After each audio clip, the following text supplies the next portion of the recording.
right, cool. So let me get my screen situated here. Yeah, hanging out. Got this new Les Paul here. It's got some coil tap stuff that I've really not messed with at all.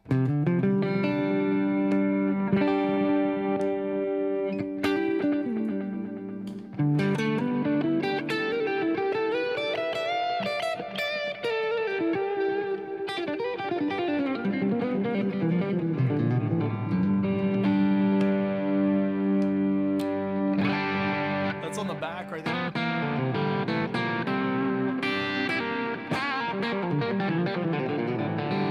That back pickup split sounds kind of nice.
That's really a cool section.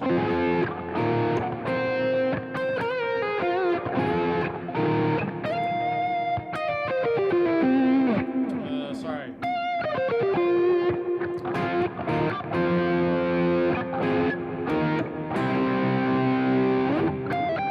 Was it,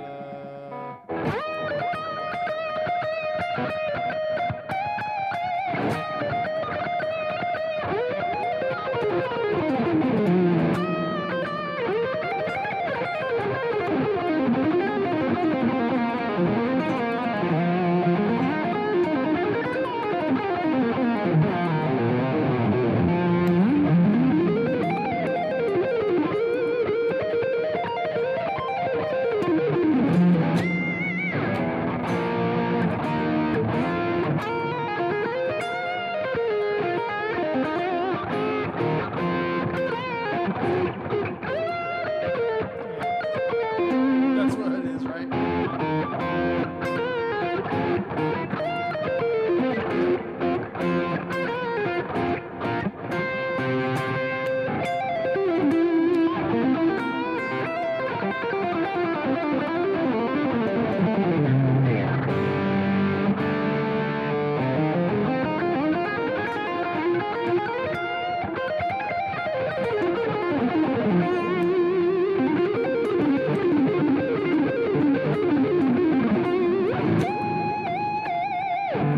Let's talk about this thing.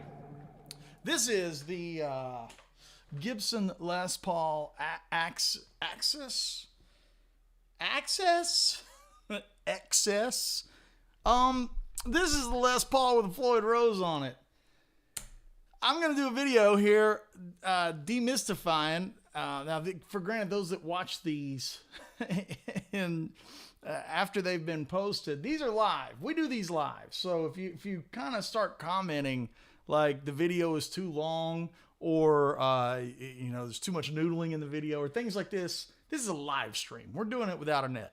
So when I actually do a proper video, I'm going to compare this guitar. The whole mission statement was who in their right mind would ruin a Les Paul by putting a Floyd Rose on it? Who would do such a thing, commit such atrocities? Well, the answer is Gibson.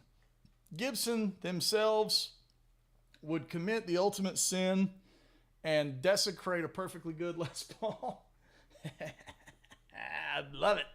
And then here's the back of it. That heel joint's really sculpted. This is a beautiful guitar. Now, this is not mine. Also, there's a tummy cut right here. We'll get into the specs here in a second. This guitar is not mine. This guitar is it belongs to the folks at Sweetwater, and this is a loaner. And thanks for the loaner, because I just wanted to know what this was about. These are expensive instruments. These are, you know, $6,000-$7,000 instruments. And I was like, what's that? What's that do? What's that about? You know, I'm old school. I like the Murphy Labs because they play like old guitars, right?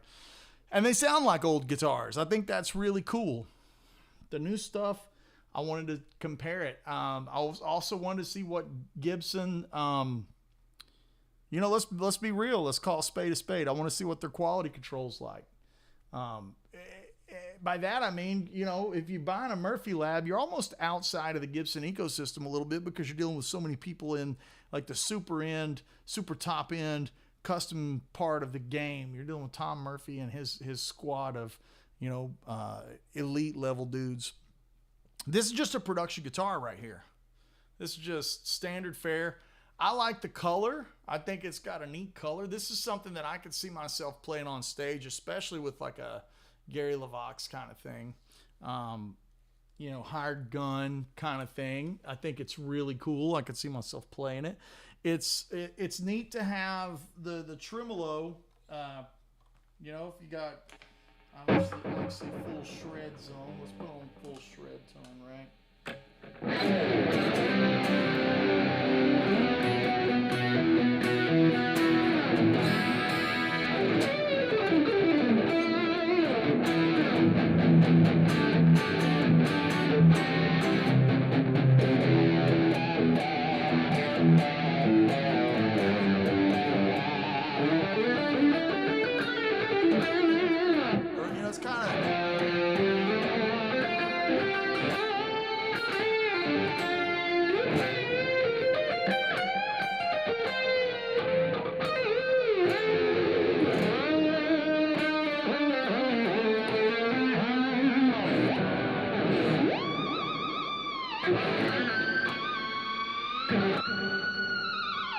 Does all that stuff really well.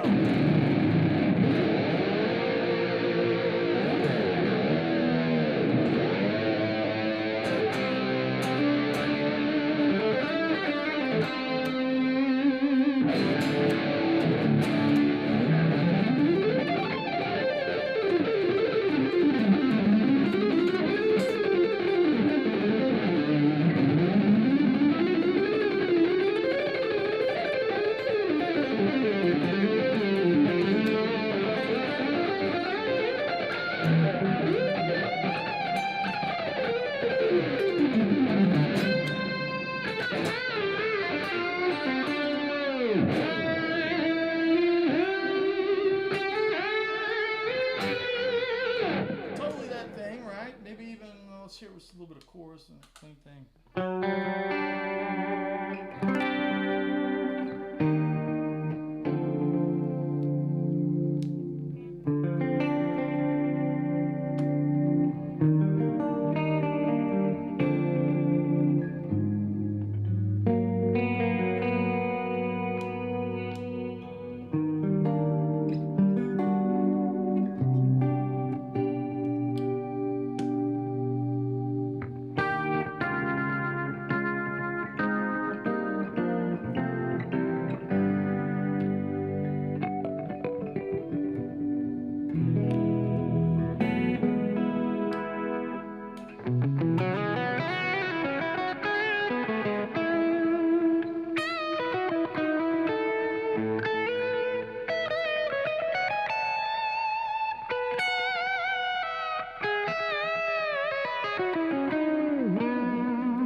Just a quick walkthrough of it, what the bar feels like, etc. So to me, let's talk about the positives of this thing real quick, and then we'll jump into what I've been up to this week.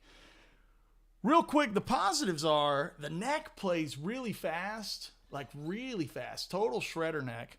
The other thing is it's carved way back. Now, we get into the how much tone does it rob and all this kind of stuff, and what's it sound like versus a normal Les Paul. I don't know yet because I haven't made that video, but this is a kind of thing where if you go into it and you go, look, it's not meant to be your dad's Les Paul. It's not Peepaw's Les Paul.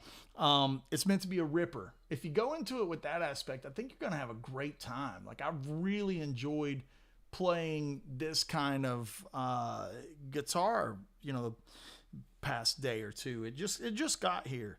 And I didn't have a chance to play it yesterday, but yeah, it's really cool. And it's got a little thinner kind of body in areas and more contoured and all that kind of good stuff. So just be on the lookout. We're going to compare this to the old the Tank, the Hoss, Eleanor. That guitar's name is Eleanor. It's the Lemon Burst Les Paul. It's like the Les Paul to end Les Pauls. And so Sunday night, ladies and gentlemen, if you would have went back in time and told 19-year-old me that I would become even light acquaintances with Eric Johnson, much less a friend, and much less ask to get to open for Eric, much less receive the text message that said, "Hey Andy, would you like to sit in on Zap?" Man, if you could go back and tell the 19, 20-year-old me that was going to be the case, I wouldn't have believed you. I would not have believed you. So, needless to say, Sunday night, so bump the voice mic up. Remind me later. Let's do this update later. Is the mic not loud? Sorry. Anyways, we'll deal with tech stuff as we go. It was unbelievable. I was so happy to get to, spend the evening working. Is that even the real word when you have that situation? I was about to say spend the evening working with Eric, but it's not work. That's not what the work is. The work in this industry is so many other things, but walking out on stage and getting to play music with Eric Johnson, that's not work. That is just pure joy. We had a great time. There's some footage on YouTube that is that's us jamming, and there's going to be I'm putting together another video for that too. I'm just kind of waterlogged right now these days with how busy I am. I feel like I'm drowning. So needless to say, that video is coming. It's going to be in depth or whatever, but I thought I'd just get on here and kind of chat with you guys and tell you about it and tell you about the experience. And, it kind of started an interesting way with my buddy Daniel Kimbrough. So Kimbrough and I, we got to know Eric and Max and Eric's team pretty well at Woodshed when we had Eric out. We had, 4 days to hang and do some picking and play some tunes and stuff, and it was great. So when Eric was coming through the Bijou, it got lined up that Kimbrough and I were do a duo to open for him. Now, this is interesting on several aspects because Eric doesn't traditionally have openers. And I know that because I've seen him half a dozen times. And Eric, with Kimbrough and I, it's not a full band opening. It's not doing all the stuff that's like, I guess I'm kind of known for. And we thought it might be cool to take some of those tunes like Junktown and Truth and Lie and make acoustic bluegrass kind of duo versions of them. So we ended up taking, the set was really cool. There's a tune that he wrote called Loyson that's on a Jerry Douglas record with him. Really beautiful tune. And we did Junktown. And Junktown had like this, like I said, like this bluegrass kind of thing to it where it was, let me kind of fake it here. Obviously this is not an acoustic guitar, but, instead of doing it like like the record, which is kind of rocking. You know, the record's got that.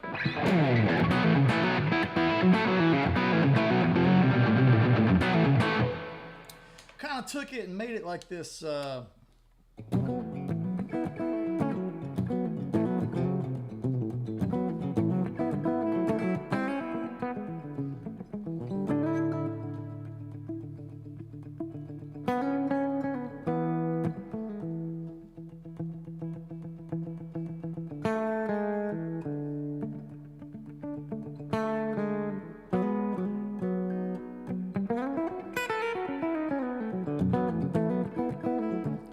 Kind of had that vibe to it, you know, really just kind of bluegrassy. It was really cool. We did that with I played my Martin and Daniel played upright, and then we did Cherry Blossoms and Loyson, and then I switched over to mandolin, and we did a little fiddle tune medley, and then we played Truth and Lie with just mandolin and upright, and it was really cool. It was like something like after we did it, we were like, hey, do we just kind of keep this in the back pocket? Is this something that we've been, you know, missing out on? Is this a thing? So needless to say, that was awesome. Then at the end, you know, through an amazing show, I have some great photos and some great footage of Eric killing it. He had an SG that just sounded glorious. And I also, you know, now that I've been around Eric enough, and I've stood next to his amps, like the misconception of what his tone is so unbelievable. Like people go, oh, the tone is like this on an Avia Musicom, or it's like this on Austin City Limits. That's it after it's gone through a microphone and it's been EQ'd and it's been mixed. Like his tone raw out of the cabinet is not shaped that way. Whatever that means. And it's his tone coming through the microphones and the PA and the EQs, it's got a lot less low end. The tone out of the cabinet's like, you know, and like really, really dark, but glorious, like just really glorious sound. And, you know, he was doing a lot of blues stuff. This kind of sound like Cream era Clapton, stuff like that. It's a really great show. And I want you guys, if he comes close to your town, go check it out. It's killer. And then, of course, he, you know, last couple of songs, I was in heaven. He did Righteous and then Desert Rose and Cliffs of Dover all like kind of back to back. And it was just like the best. It was the best. And then I came out on stage and did the tune Zap with him. Let me show you a little bit of Zap. Just kind of some sneaky ways to play that. You're kind of thinking of it like this. Let me just show you a couple of pro tips to navigate Zap. When you're playing it, you know, it's easy to look at the tabs and kind of try to memorize everything from a shape standpoint, but then you feel like you're drinking from a fire hose of information and nothing makes sense. Look, everything in Zap is out of F pentatonic, F minor pentatonic. So this kind of sound right there,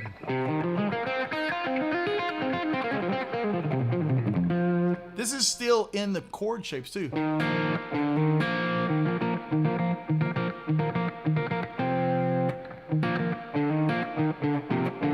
So a cool way that Eric gets around some neat sounds is he'll take these sus chords. I call them slash chords, not slash like Guns N' Roses, but slash like something over something else. So I see like B flat over E flat. That's kind of like seeing like 4 over flat 7 to me. So if we have,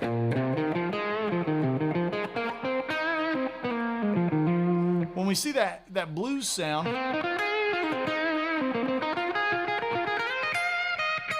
that thing,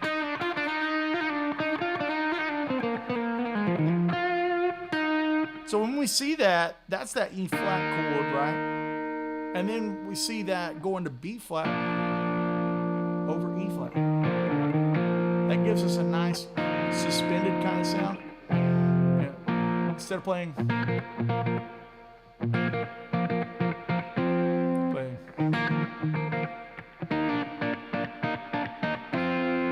Right? So if you listen at the head of the tune,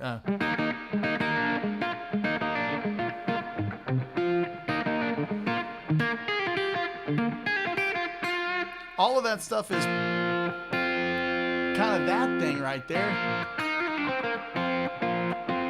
So if you start seeing these chords from your minor pentatonic,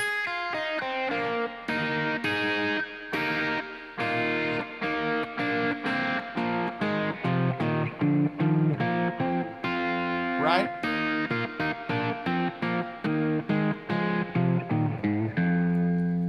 If you see those chords through that,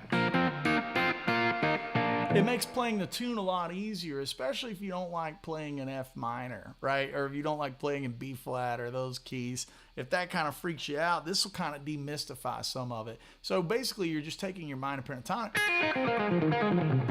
and you're kind of putting double stops around it.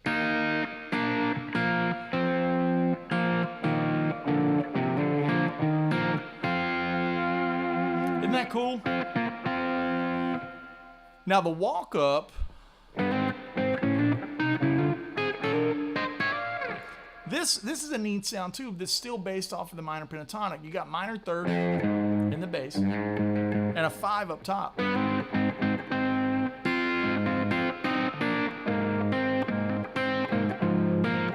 All of that information. That walks up, that minor 3 to 5 in the key of F. That walks up to your B flat chord. There's B flat. Still in the diatonic scale. And now we're going to do F minor walking up to B flat again. Right? So, right? And then up the last one. That's my favorite line. This is, so it's kind of very old school, very awesome. Really timeless kind of lick, right? And then this one kind of, I don't know if I'm using the exact same fingering that Eric does, but I'm pretty sure that that's the notes.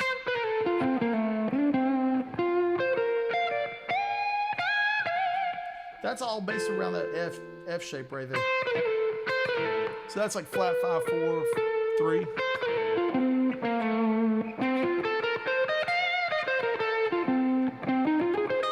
It's that same kind of thing.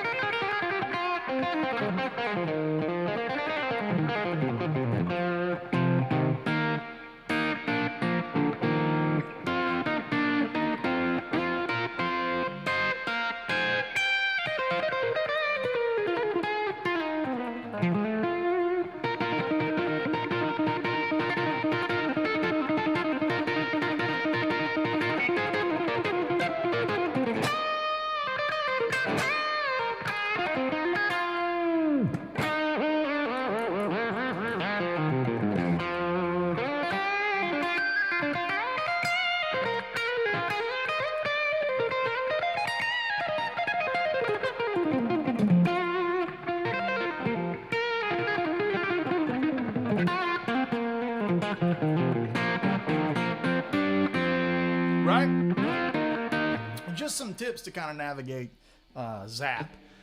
Okay, let's hit the questions. Everybody's asking about the guitar. I knew that would be the case, so let's dig in. Let's go to the Q&A. Let's jump right into it. All right, what's the rig you're using today? Effects and all. The rig is what I'm so addicted to, which is a Sir SL68 and some overdrive pedals. The delays are coming courtesy of the Halo. The reverb that's sometime on and sometimes off is the Strymon Blue Sky. Yeah. Mike 8815. Here it is. It took 1, 2, 3, 4.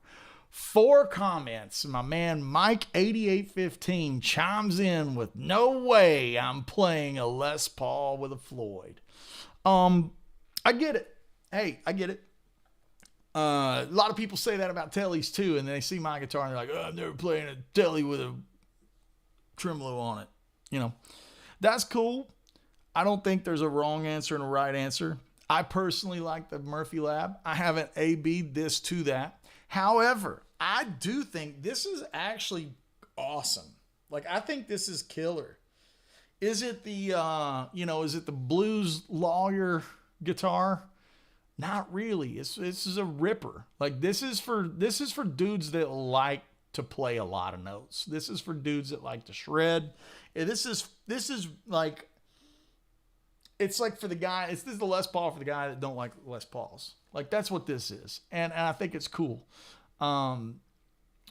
What do you think of the Kemper if you tried it? Alex is asking about the Kemper. I hate it. However, Jimmy Olander makes it sound amazing and Michael Britt makes it sound amazing. Those two dudes get amazing tones out of it, and I hate the Kemper. I think it sounds like a plastic lunchbox. So, but that's just me. Here's the story behind the guitar. We just got into it. This is just a loaner to do a comparison. This is a research and development item that we're going to compare to the Murphy Lab. It comes stock with 10s, 10 to 46, which for me is the ideal Les Paul string gauge for standard tuning. I like 10 to 46. The Floyd is nice and even. The neck is really straight. It's really nice. It's really great setup. Like I pulled it out of the box and it was just ready to go.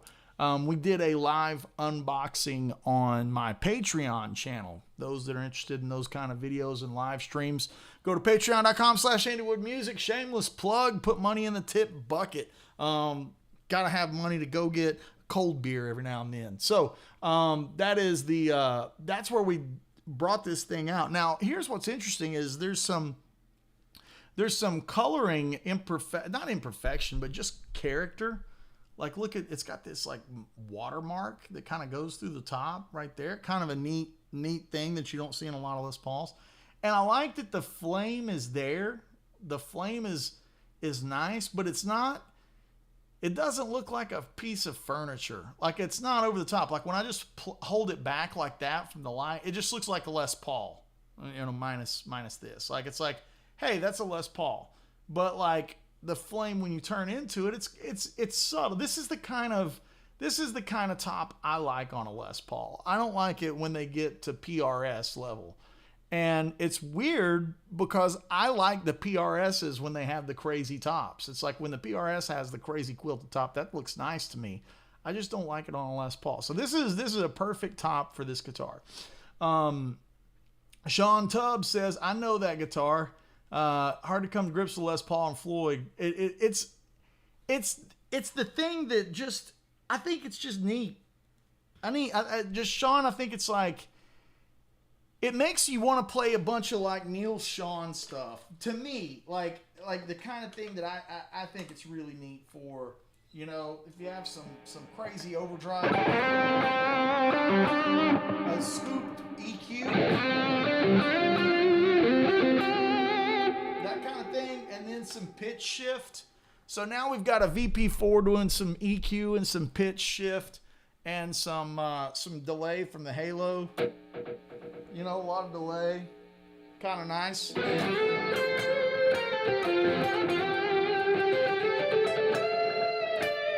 Maybe a little too much delay. Let's pull that back just a sniff. Yeah. But I think it's totally like the...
It's really nice and in tune.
Like, I'm not a good Sykes. I can't do a good Sykes impersonation.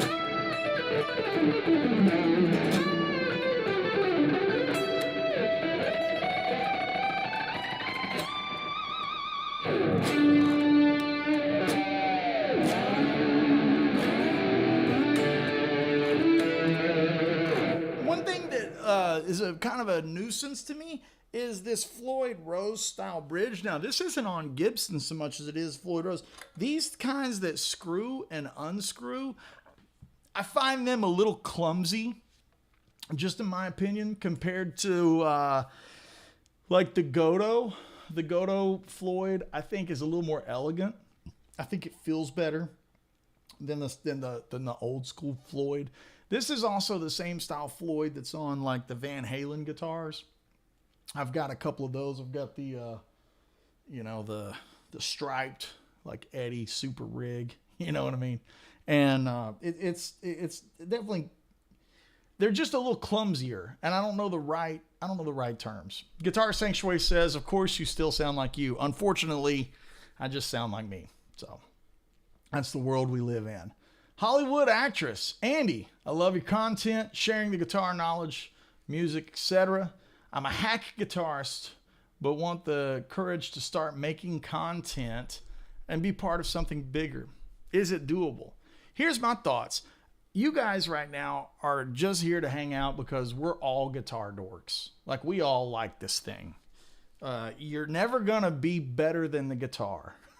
So if you make peace with that, that's essentially the most difficult part of the whole process. Make peace with the fact that you cannot conquer the instrument.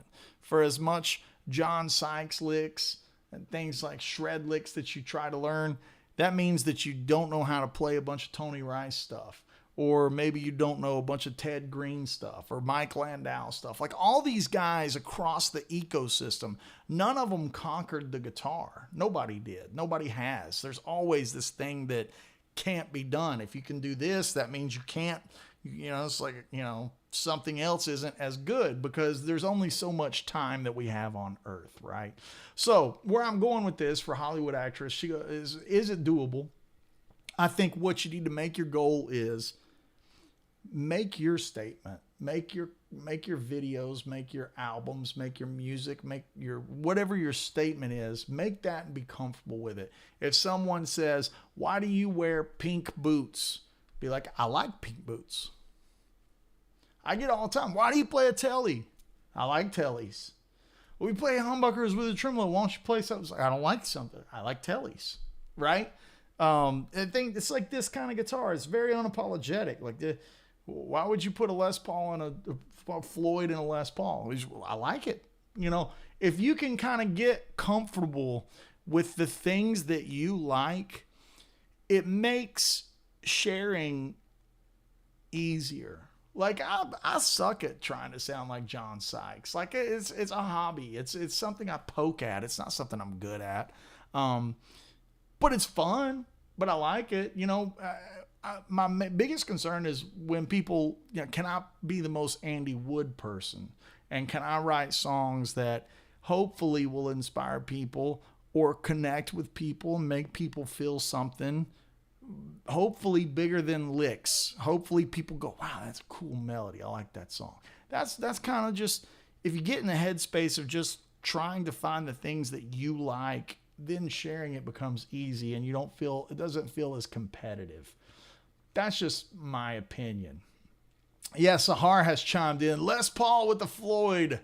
The horror. It's really the appropriate guitar for Halloween season, right? Like, it's super scary and nobody likes it. And I actually think it's really cool. The ironic thing is, let me ask you guys this. Throughout the 60s, a lot of the vintage guitars would have Bigsby's on them. But nobody complains about that. Is it just because it's old? Is it because that technology is old? It's looked at with reverence? Like, the Floyd Rose is old now. This is a vintage design. Is it okay to put in this thing? I think the gatekeeping on some of this stuff is interesting. Again, I like my Murphy Lab Les Paul. That to me is like you always need center. You always need something that says this is center. When it comes to amplifiers, it's a Marshall thing or it's a Fender thing. Even when I hear a Mesa Boogie, that's a Fender thing. That's American sounding. The Marshall stuff sounds like Friedman's or whatever. Splon, Bogner, right? There's got to be a center to it all, you know? So, yeah. Rambling, but whatever. That's just me. Yeah, I think this is a really neat guitar. Okay. Who was the Petrucci guy that started playing the Sutton stuff? Kelly Reed, 8714. I don't know. I don't know the answer to that. This is 1301 Wesley. How you doing today? I hope you're doing great. He says, I like to know how to keep a Floyd Rose in tune. What's the setup? This specific guitar came out of the box playing and sounding great and set up perfectly. I didn't do anything to it. It just came out great. It ought to. This thing is $7,000. Hell, it ought to play itself. You know what I mean? It's like it ought to play itself for that much money. But it does play great and not a little bit good. It's really nice. Like it plays super fast and it's a total ripper. It's a flamethrower. The fret size is nice. The fret work is really immaculate. This is some really great Gibson fret work on this guitar. So props to whoever did the fret work on this thing. Really nice. Intonation's really nice. Now, if you're asking about a Floyd Rose on your guitar, a couple of things that I like to do is make sure that the Floyd Rose is parallel with the body and flat. I like a straight neck. And I'll also mess with string gauges to try to find the right thing. For me, you know what I really like is a 9.5 to 44. I feel like that feels really good on a Fender scale length with a Floyd. And ironically, this is 10 to 46 with a Floyd on a Gibson scale length. So it kind of feels the same, which I really like. So mess with string gauges. And then as you lower the string gauge, you go to 9s, you got to tighten up that bridge so it gets back flat. Keep the bridge flat. Scott says, finally a Les Paul that stays in tune. Yeah. Mantis says, does it feel weird with the Floyd Rose on the Les Paul scale? Actually, no, because it feels like, it feels like the 9.5 that on a Fender scale length with a Floyd that I kind of think sounds good and plays good. How much does it weigh? I'm not sure. It's not nearly as heavy as my Murphy Lab. My Murphy Lab is a tank. It's like a muscle car. Sahara says, Andy, did you get an advanced copy of the Steve Morse Band? I did not. I've not asked for it. I've not reached out. I'm gonna consume it like a fan. It's important to still be a fan, I think. Maybe I'm going to just get off topic here and tangent for a second. I think a great way to prevent burnout and prevent being jaded in the industry, still allow yourself to be a fan of something. You know, like when the Dan Huff thing came out, I immediately got online and ordered a copy just as if I was just a fan. I've been waiting on that record for 20 years. This Steve Morse record, I'm just going to order it and probably a t-shirt to go with it. You know what I mean? Like, still remember what it's like to be a fan, because that I think that keeps you from being jaded and hateful and cynical and that kind of thing. You know, so many of us in this industry, it's really easy to slide down that slope and get into that aspect of you don't really like anything because you know how the sausage is made. You know, and I think it's important to remain a fan. So, and again, that was me on Sunday night, just getting to sit in with my hero. I mean, Eric, you guys know how much his playing has meant to me over the years, and I wrote a song on my Junktown record that's, a dedication to Eric. So, wow, what an honor to stand up there with him and just hang out with him. And, we talked a lot about acoustic guitars and plugging them in, and we were comparing setups, and, he liked the way my setup sounded, and I was showing him the Grace audio thing. And, we were actually talking about bridges and how they sit in, and, element pickups that go under the bridge versus, microphones inside of the acoustics. We were talking about all that kind of stuff because Eric is a fantastic acoustic player. Like, his acoustic stuff's really great. So that's kind of where we went. But yeah, so sorry to get off topic, but I think, when you said, did you get an advanced copy of the new Steve Morse band? I didn't. I want to be a fan. I still want to know what it's like to be a fan, even though I'm a professional. I assume you're into the Tonewood thing. Have you spoken about that before? I always feel gaslit. CJ, look, man, like anything, the down to the pick, this pick will sound different than this pick, and your string gauge will sound different from string gauge to string gauge, and I have a variety of things. If you go through my collection of guitars, you'll notice a variety of different Tonewoods. I personally, my favorite thing, like, it's like if you got a guitar with your signature on it, what's your signature thing? To me, it's a piece of swamp ash and a maple neck and a telly shape with hot rodded accoutrements, the heel joints hot rodded out, a couple of humbuckers in there, and a tremolo. That thing is, that's what I like, but nothing sounds like a maple top on a Les Paul with a mahogany neck and a mahogany body and a rosewood fretboard. You can also get this guitar with an ebony fretboard. They do like a white custom and a black custom of it, but this is just, I think this is the working man's version, and yeah, Alex Lifeson, Neil Sean, these guys, they do that thing, and it's awesome. They do this a lot. So, yeah, that's what I think. Okay. Coming in here, checking the chat. Whoa, it's moving fast. Hang on. Okay. Uncle Yuri says a Les Paul with the Floyd is cool, but I'd prefer a double cut, easier to goof around. At that point, you're getting so close to where it's like, just get another guitar, right? You know what I mean? It's like that kind of thing. Here we go. Andy, would it be possible at all to have another VP4 session? Maybe you could share your favorite settings for VP4 owners. Have a wonderful week. Absolutely. I mean, I'd be happy to do that at some point. The whammy bar is so long. I don't think the whammy bar is any longer than normal. I think it's just, you never see it on a Les Paul, so it looks kind of crazy. But the guitar is small. Like a Les Paul, I mean, I don't have big hands, and I can put my hand all the way around the guitar. It's just Les Pauls are kind of small. They're small instruments in comparison, right? All right, I'm sliding it down. Here we go. Andy, have you ever heard Symphony X? Yeah, Michael Romeo's a great player. Shoo, he's good. Being in tune for a Les Paul is so different. I like that comment. There's a lot of jokes about the Les Pauls being in and out of tune, hard to deal with. It is that thing, right, with the B and G relationship. But also,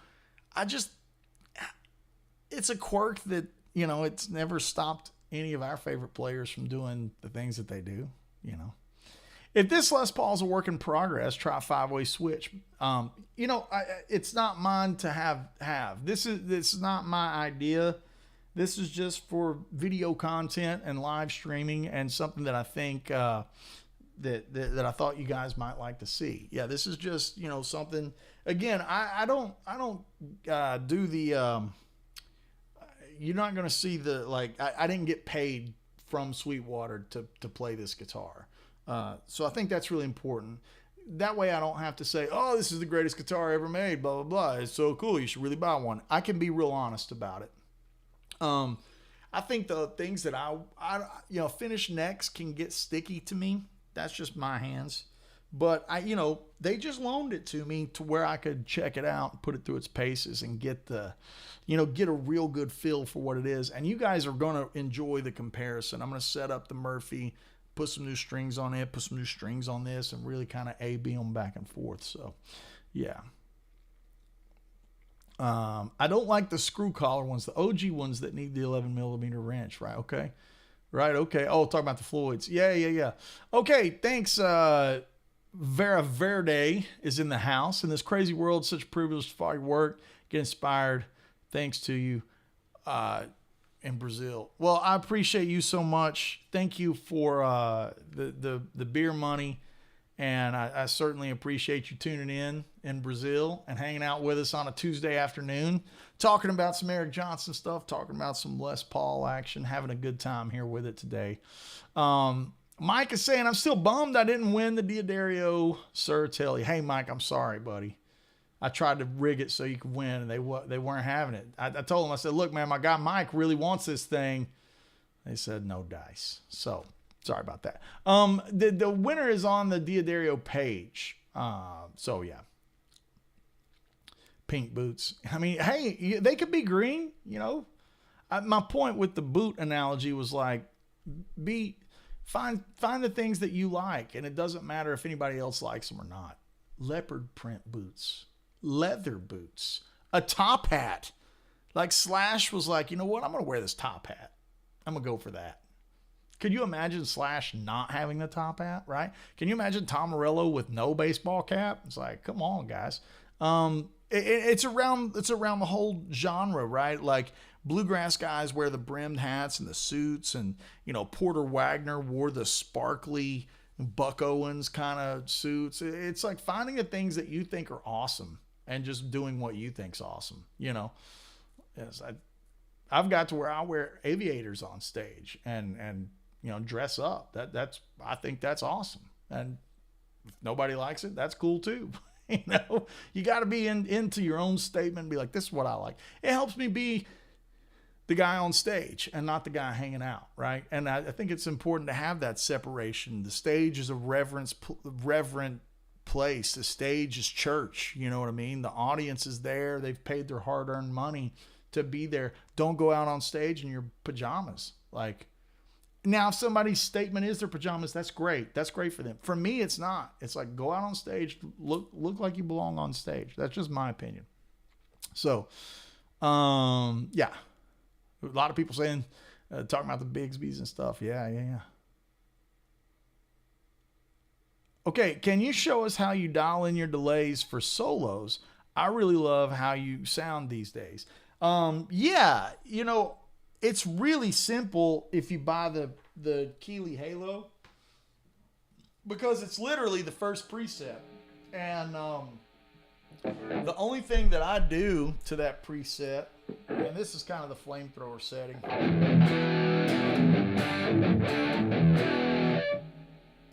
The only thing that I do is I take the mix level of the delays and I put that on an expression pedal. So with my heel down, there's no delay at all. And then when I bring up the delay, it brings it in.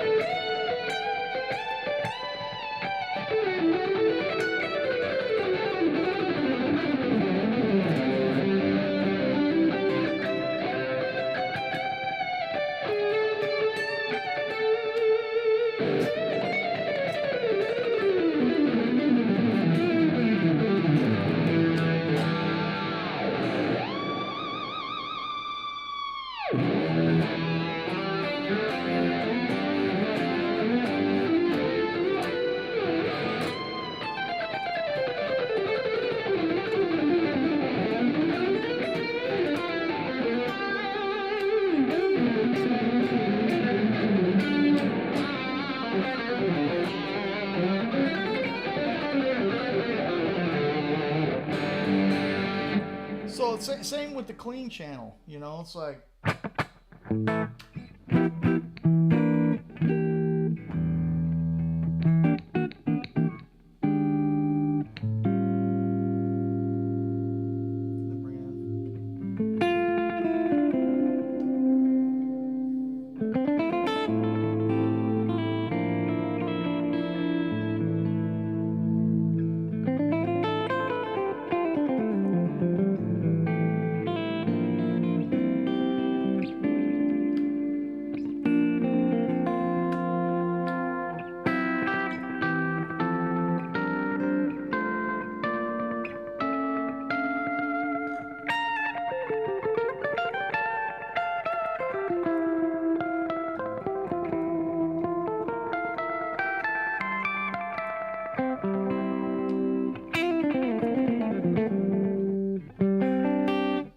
See what I mean?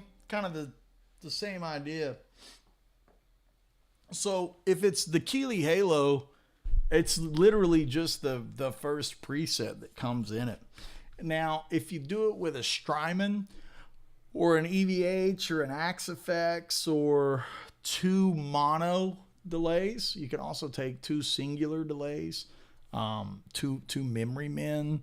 That's the way Timmons used to do it back in the day when I first met Andy, 13 years ago. He was using 2 big memory men delays, and they were so cool sounding. They obviously, it was hard to keep them running on the road. But you basically set it to where it's like a quarter note and a dotted eighth, right? So you think of it like one side would be set to like 375, 380 milliseconds, and the other side set to like 500, and then they'll start washing together. I mean, that's stereo where they're on each side like a dual delay. But in general, what's really great about the Halo is they start mushing together. You know, that's really the magic, is when the delays turn into a reverb. That's kind of it. So I've made a delay video on YouTube with the Strymon timeline, showing how to do it. So maybe that's worth a look. Yeah. TJ Scarlett says Les Paul's with a Floyd. Unfortunately, it's all about personal preference. I think it's killer. I think it's super fun. It's super fun. Yeah, it's a neat guitar. Will you try and contrast a Sir SL15? See if it EJs. I'll tell you right now, the 15 waters aren't for me. So if you really want to hear the comparison of the SL15, the 50, and the 100, go to my buddy Joe Wyatt's page. That page is called Passion for Tone. He compares all 3, and he does a great job, and you can really hear the difference. For me, I'm a 100-watt guy. That's just what I like. So everybody's got what they like. I like the 100 watters. So that's just me. Okay, digging through with a couple more. $7,000. Well, I mean, to be specific, I think this thing is probably $6,389.99 or something like that. $6,529.99. It's probably some random arbitrarily number throughout the 6,000s. And by the time you tax it and ship it and all that kind of stuff, you're at $7,000. John Cordy's in the house, my main man, John. Cool seeing you playing with the master, Andy. Man, it was really awesome to jam with Eric. That was really, really, really cool. Scott's saying if that's $7,000 and it's not a 1984 Floyd All the Nope. I mean, I guess maybe you guys have an attention to things that you like that's greater than mine, which is cool. This feels great. Like, this feels like a $7,000 guitar. And again, they're not paying me to say that, and I should be trying to sell my guitar. You know what I mean? So I'm telling you right now, this is a $7,000 guitar. It plays really good. I don't think the style of the Floyd is like that big of a deal to me. Now, if the Floyd didn't stay in tune, or if it was machined like crap, or like it, didn't feel good or whatever, I mean, yeah, then you got a whole different issue. But in general, this is great. I mean, we got some people talking about Dimebag Darrell's guitars. They were Gibson scale length, and that's Floyd. He was a Floyd guy too. So yeah. Get What You Give is in the house, and they say, Andy, are you going to go see Dan Huff at 3rd and Lindsley? That's December 17th in Nashville, Tennessee. I am for sure going to go see that show. Yeah, that was really good. Rad Guitarist says, hey, Andy, how did you end up getting in touch with Dan? He started name dropping me early on in his videos, and Nashville, Music City's a small town. He produced the Rascal Flatts records. I toured with those guys. I'm friends with Jay and Joe Don and Gary, and it's a small industry. It's like, really, it's a small industry, especially that town. So it was very organic. It wasn't anything crazy. Jason says, Andy, Usually watch these Tuesday after the fact. I happen to have taken the rest of the day off from work so I can hang live. All the best. Well, Jason, thanks for hanging out with us today on a lovely Tuesday afternoon here in East Tennessee. The sun is shining. It's beautiful outside. And yeah, Sahar says, sorry for so many questions. How long did it take you to compose Charisma? Did you gather ideas until a handful of tunes, or did you record a bunch of riffs and piece them together? So, Sahar, I have it's a very long-winded answer to that. That's in a lot of different interviews. I'll give you the short version. I had about 52 demos that I was working on during COVID because I wasn't touring. So being home with no touring and nothing to do really was the vehicle for writing the record. And then when I finally decided to make the record out of the demos, I could listen to all 52 and be like, those are the ones that go together and feel good. Those are the ones that sound nice.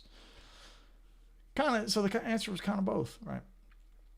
Any chance Tim Henson would make the next Woodshed Bree Beast? I've actually talked to Tim on Instagram. What's funny is Tim bought a C8 Corvette, and I too have a C8 Corvette. I got the Z06 model, but I reached out to Tim when I saw him post a picture of it. I was like, sick, dude, you got a white one. Awesome, And we started talking small talk, cars or whatever. And I said, let's get you a Woodshed. And he said, great, man. Here's my manager. So I actually need to do some due diligence and reach out to Tim and give him a proper invite. So I'd love to see Tim at the event. He's a really creative guy. Does some stuff that's new, and he's got his own thing, which is really cool, Yeah, I mean, just he's got his own thing. Let's check out a couple more. Tell us more about hanging out with Dan Huff. This is from Dustin. Were you starstruck? What were some of the fun conversations? I'm still a fan. I don't think it's starstruck, because if you let that get in your head, you're gonna play bad. You gotta remind yourself that you've put in the work, and everybody's got their own sound. And everybody does their own thing. And, I like meeting my heroes at this point in my career, at this point in my life, where if I would have met them when I was 22 years old, I would have been so starstruck I couldn't have put a sentence together. You know what I mean? Whereas meeting them now, it's like, I know what it's like to go out, sleep in a bus, live in an airport, flight to flight, tour my butt off. I know what it's like to make records. I've made... God knows how many records I've played on that are for other people, clients and sessions and this, that, and the other, commercials even.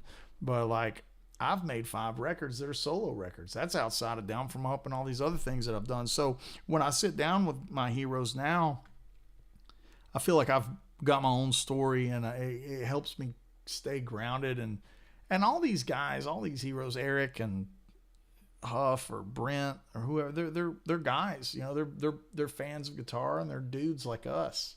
So it kind of keeps it, there's that common bond of the love of the instrument and the fellowship of the instrument. And I think that thing keeps any egos kind of at check for the most part, none of that stuff kind of gets in the room. Fun conversations. We just immediately started nerding out on, amps, or we were talking about his record, and I was, it wasn't really, we're all just students. Like, Dan is still he's such a student of the instrument still to this day, and he's wanting to learn and get better. And just, man, it was, he's just an inspiring guy.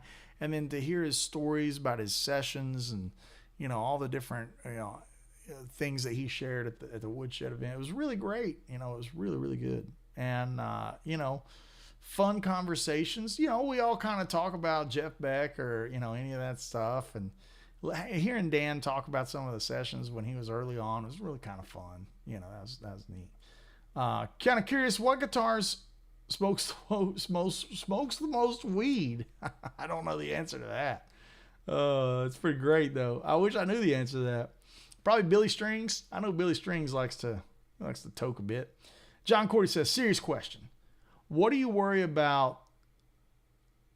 Do you worry about eye contact if you've got the aviators on? Sometimes cues and stuff, I find eyes are important to see. Yeah, actually, that's absolutely true. So, I can be pretty animated on stage, and if I'm going to cue something, I don't want it to be up for debate. Like, neck is up in the air. Here we go. I have universal languages. You know, this is usually the language for the end of the song. Go to the head, stuff like that. In general, though, John, I'll tell you guys the story of where the Aviators came from. I've been out, you know, since probably 2021, right after COVID. Gary was one of the first guys to get back to work, and this is the lead singer for Rascal Flatts. And at this point, Rascal Flatts was on a hiatus and they weren't touring, so I was stepping in. Instead of being a utility guy, I was moved over to hero guitar part guy, like basically Joe Don from Wish, from Temu. I was Temu version of Joe Don. And so we were out playing, and, you know, I don't want to look like I'm wearing my older brother's clothes, and I don't want to sound like I'm playing my older brother's rig. So I intentionally brought my own Andy flavor to the game and, you know, look like I do, play the amps and guitars that I play, and not do the Les Paul Bogner, you know, spiky hair thing. That's Joe Don's thing. He looks like Joe Don. He wears his scarves, and, you know, I didn't want to feel like I was wearing my older brother's clothes, you know.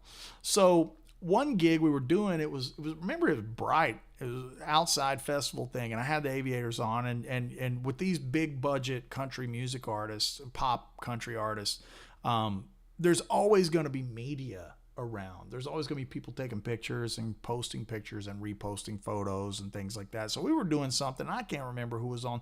It may have been Idaho. We were doing a gig in Idaho, and it was Gary LeVox, and then Jelly Roll was on the gig, and I'm friends with that camp, those guys. Shout out to that band of dudes. But yeah, long story long, these media photos came back, and they looked cool. Like I was surprised. I was like, wow. I was like, that looks good, you know. And at that point, the tour manager, or maybe somebody, maybe it was Jim Riley, so I was like, oh man, keep that going on. So somebody said it, and it stuck, and then it just turned into like, now this is just a thing.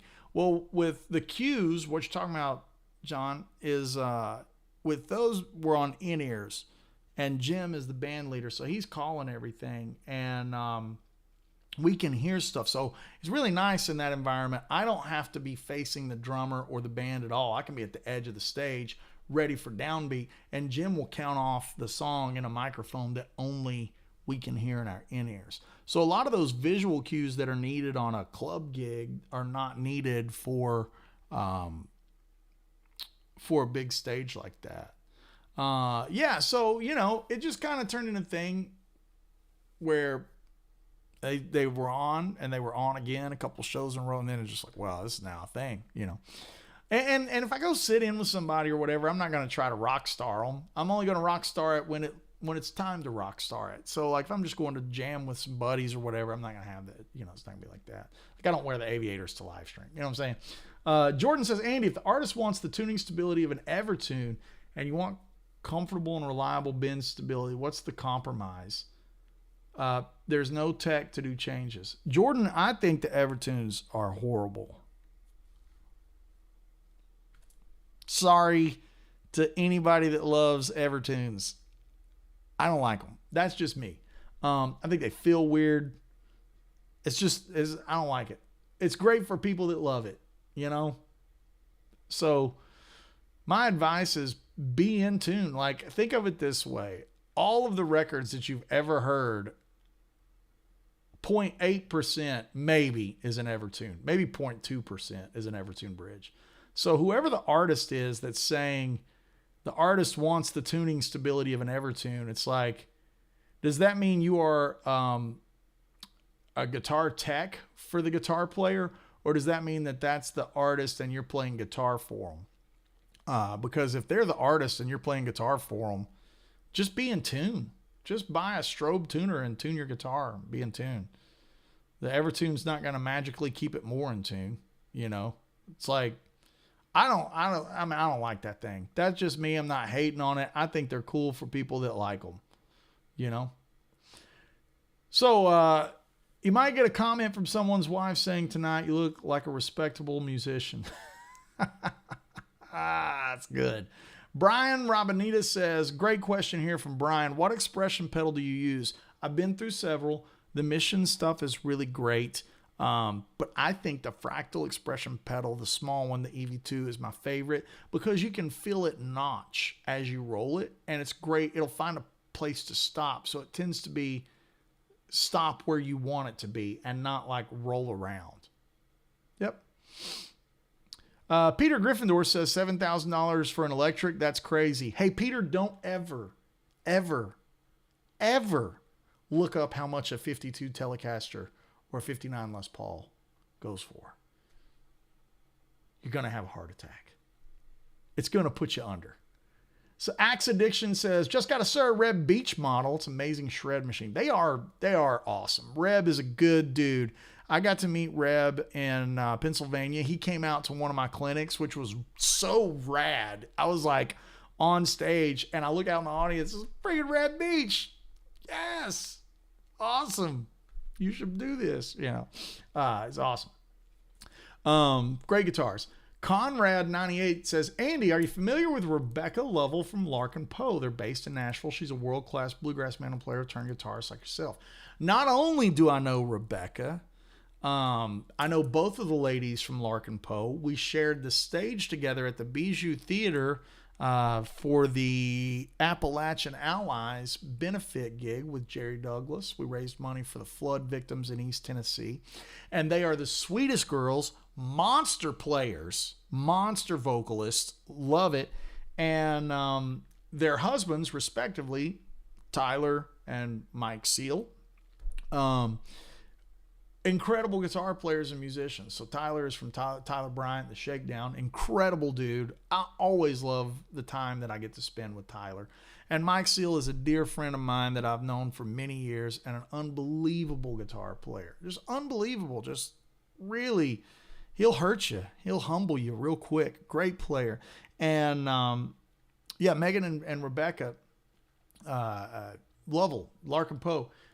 Megan plays dobro, lap steel kind of stuff, and she actually played on one of my tunes at the Appalachian Ally event. We did Believe, and she played on it, and it was just gorgeous. Really, really gorgeous stuff. Jay Smory says the Huff performances at Woodshed were really special, pulling the lights up to see the audience. Really, really cool moments. Just tells you what Huff's like.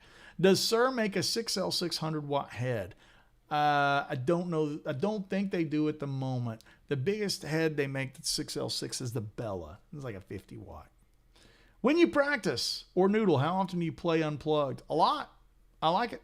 It's good. I play a little $400 PRS acoustic that sits on the couch most of the time. It's a cheap SE, but it's the guitar that if the dog knocks it off the couch, who cares? You know what I mean? I love it. Robert says, I'm looking to buy a quality 100 watt 6L6 tube amp. Can you direct me towards a good 2-channel amp that does not overdo the high gain? Yeah. Get online, get on Reverb, find a used Mesa Boogie Lone Star. Proceed to have a good time. Have a good time all the time with that amplifier. I wish they still made it. I think that's a complete bauble. Mesa, Gibson, if you're hearing this, why in God's name did you stop making the Lone Star? Give me a good reason. I don't know. St. Jimmy 36 says, Andy, I heard you talk about liking a darker lead tone.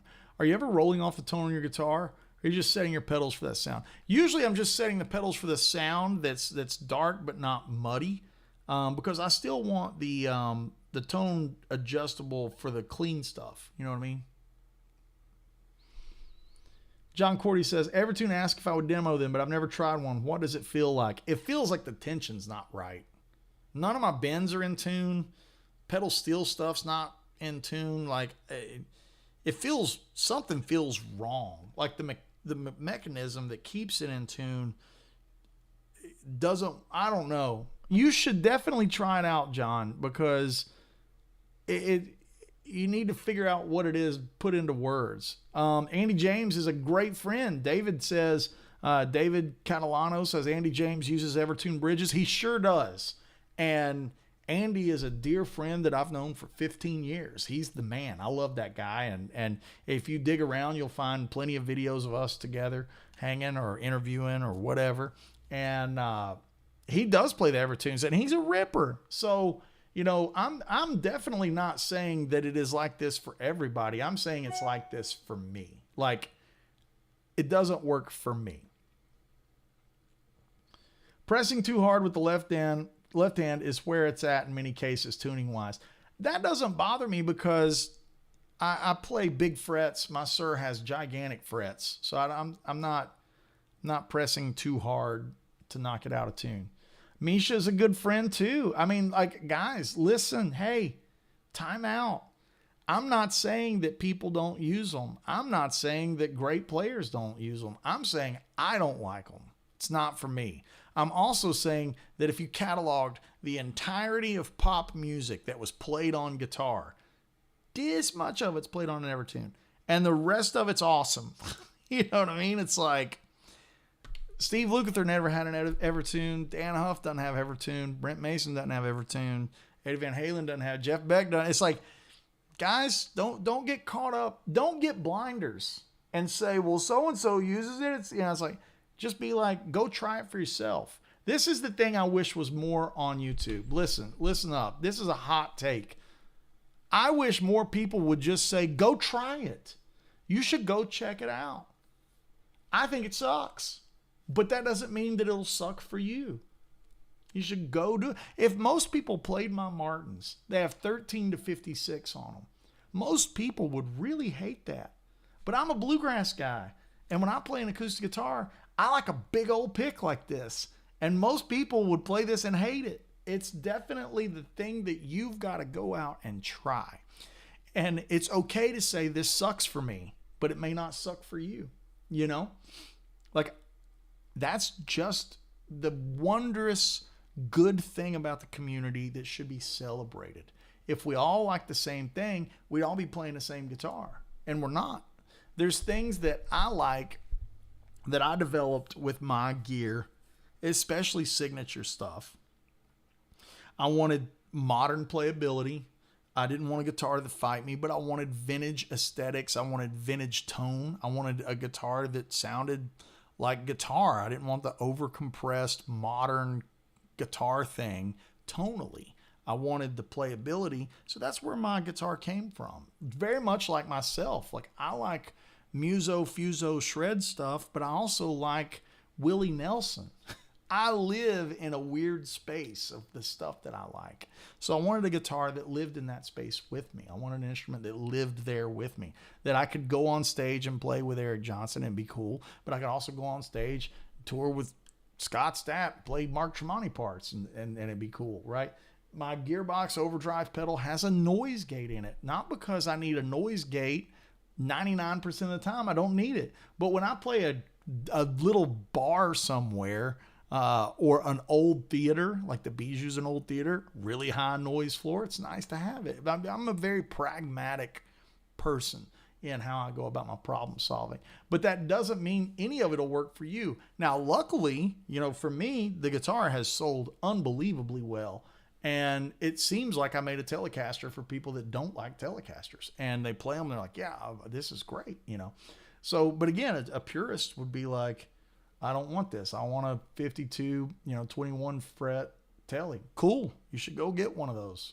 You know, but again, Andy James and Misha are great friends of mine. They do have guitars with Evertunes, and they also have guitars without Evertunes. They've got a lot of guitars. These are dudes that are not one and done for sure. I asked earlier, but would love it if you'd set a camera for the pedal board. Yeah, okay, Mr. Strings 9224. I'm trying to use the money from Patreon to buy more cameras. So if anybody wants me to have more cameras, that has to be funded. So if anybody wants to buy a camera, if they want to throw $20 to the camera, the camera donation, I'm going to get another one of these Sony Alphas, and I'm going to move this camera right here down to be on the pedal board, and then the Sony camera will be on the desk, so you can see whatever pedals I'll be working on. So I'm not trying to be a shill and take your money. I'm just saying, like, it takes money to do cool stuff, right? Hey, Andy, the video's too long. First time hanging out with you guys. Love the content. Cheers, Leon. Yeah. Video's too long. Troy Bettis says the tension's really weird. That's really what it is, right? Mike Rizzo says I have 2 Lone Stars. I'm like, Moses. Lone Stars are great, man. It's one of my favorite amps. I mean, it really is one of my favorite amps of all time. Gibson will definitely re-release the Lone Star. You think so, Scott? You think that's coming? Maybe an anniversary or something? Yeah, maybe. Evertune system was designed beginning in 2008 with the first prototype completed in 10 and the system first entering market in 2011. There you go. Nice little bit of trivia there for you. Okay, Sahara's got another question here. Having a signature model, do you have or have you bought other signature guitars besides the EVH Frankie? I bought the Les Paul, and I think people forget that this is the best-selling signature model of all time. So I've got one of Les's guitars. Let's see if I got anybody else's. Nope. Not to say that I wouldn't. Let me tell you this. This will be a fun game. We'll wrap it on this. We're about 20 minutes over here today. Signature guitars that I would buy and probably will buy at some point in my life. The gray Brent Mason guitar with the B-bender. I will most definitely end up with one of those at some point in my life. Brent is the childhood hero. He's the reason I play electric guitar. For no other reason than that, I want to get a Brent Mason Fender Telecaster.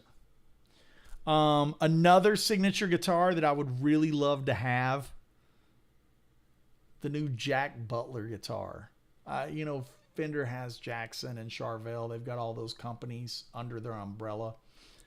I 1000% want that Jack Butler guitar. The one he plays in the movie, the Crossroads one. I for sure want that. For no reason. Then it's just awesome. Like, I want that. Signature guitars that are incoming is a Billy Strings Martin D28. I'm going to do a shootout with my HD28 V, which is like a pre-war kind of thing, and a D45 and the Billy Strings guitar. And very interested in that. Interested in, I guess maybe there's one technicality.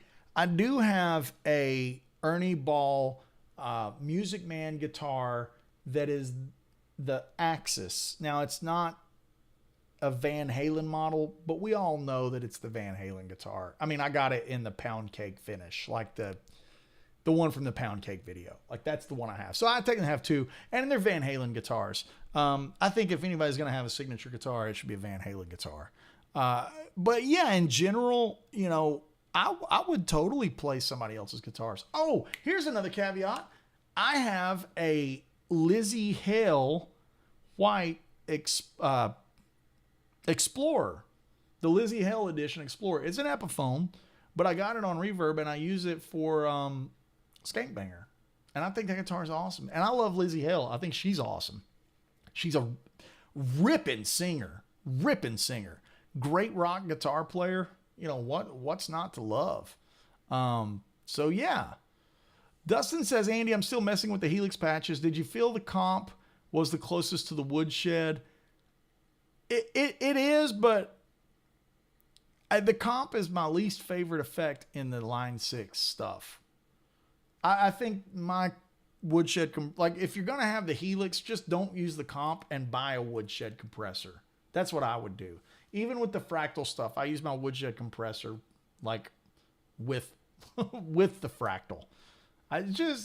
We like what we like. You know what I mean?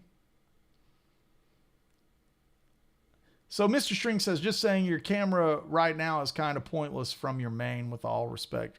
This little one, I mean, it's like, it's there for just if I'm playing. You guys have a, different approach, and I don't want to be moving cameras. So that's why I think a third camera is the right thing to do. Giancarlo says the Les Paul with the trim is appealing. I think is awesome. I think it's really cool.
nice for ballads.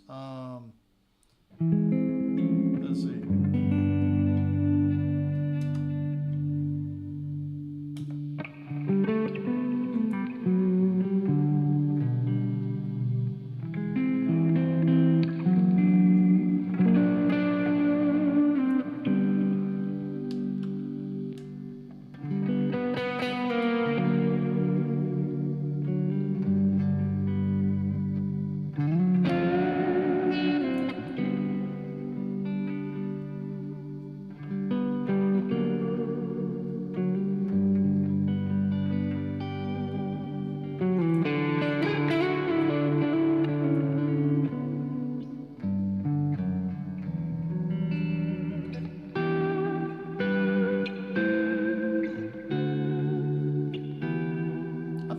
I think the trim's great for that stuff.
That thing stays in that thing stays in great tune. You know what I mean? I think it's cool.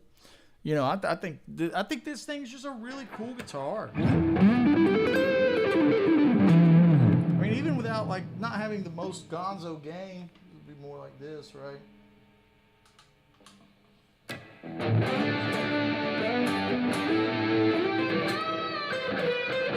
Maybe turn off the pitch shifter.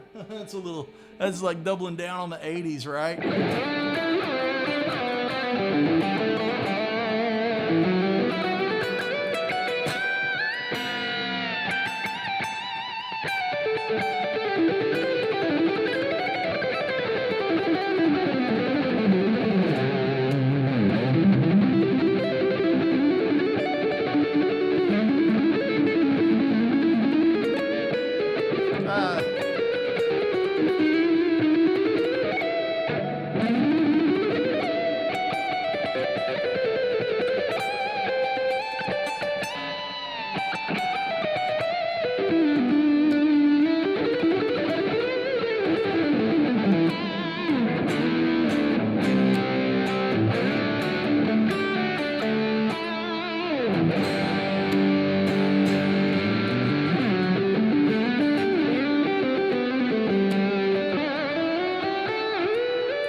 get into it.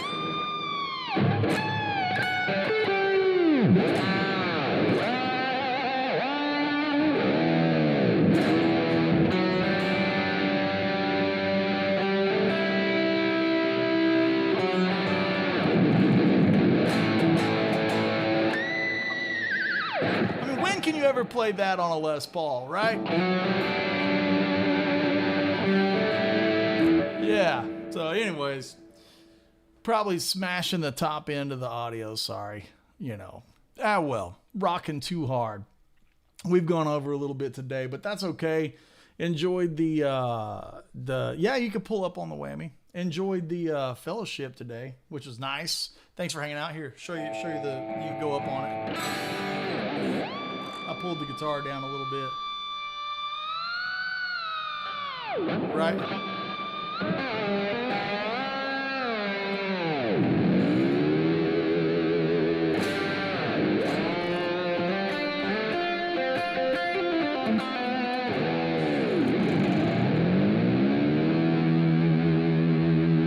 Yeah.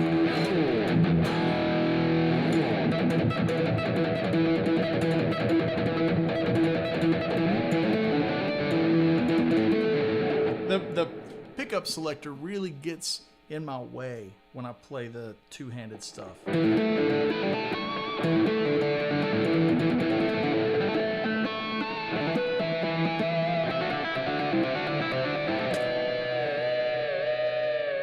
I even knocked it out of the way. I've never been a pickup selector guy up here. I like it down here, but that's just me.